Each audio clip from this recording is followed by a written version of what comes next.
When the week-long joyful holiday of Sukkot ends, we return to our homes.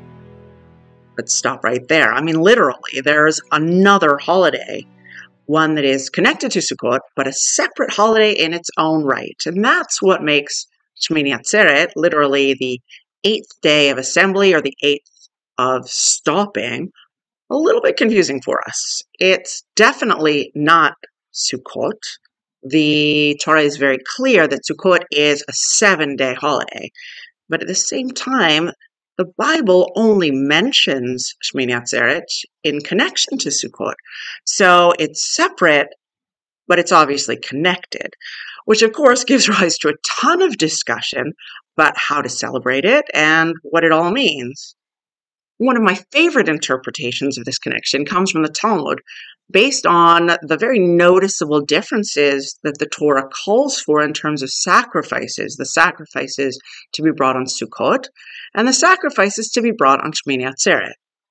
In chapter 29 of Numbers, we read that on each day of Sukkot, we offer bulls on the altar, 13 on the first day, 12 on the second, 11 on the third, and so forth, until we offer 7 bulls on the 7th day. But suddenly, for Szmini Aceret, we're commanded to bring only 1 bull. So this helps us, first of all, to see that Szmini Aceret is a holiday separate from Sukkot. But then, what's the connection? Well, we begin with a little bit of math. If we add up all of those bull sacrifices from each day of Sukkot, so 13 on the first day, 12 on the second, 11 on the third, we get to a total number of 70.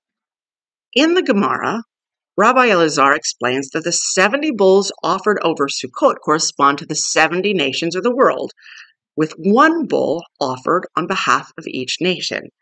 And this is connected to the idea of Sukkot as a universal holiday. In fact, Zechariah chapter 14 prophesies that one day all of the nations of the world will go up to Jerusalem to celebrate Sukkot. Szmini Aceret's sacrifice of 1 bull, on the other hand, symbolizes Hashem's asking his chosen nation for just a simple, small, intimate meal to enjoy together. Szmini Aceret is only for the Jewish people, and it is a modest holiday, just to celebrate God's special relationship with his beloved people. The description in the Midrash is striking. God is like a king who invites all of his subjects to a 7-day feast. And afterward, he says to his beloved, let us enjoy whatever you can find, a little bit of meat or fish or vegetables. It's about the company, not about the food being served.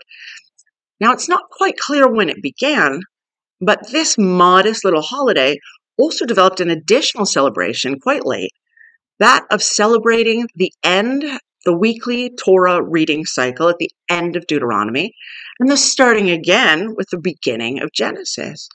This celebration, Simchat Torah, the joy of the Torah, it's not a real holiday, but a practice that has in some ways come to overshadow the holiday of Szmini Aceret itself. But in fact, it fits perfectly. If we follow Rabbi Elazar's reasoning that Szmini Aceret marks the special, unique relationship between God and the Jewish people, then our joyful, loud, public celebration of the great gift that God gave us, his Torah, that is the perfect complement to this quiet and modest holiday.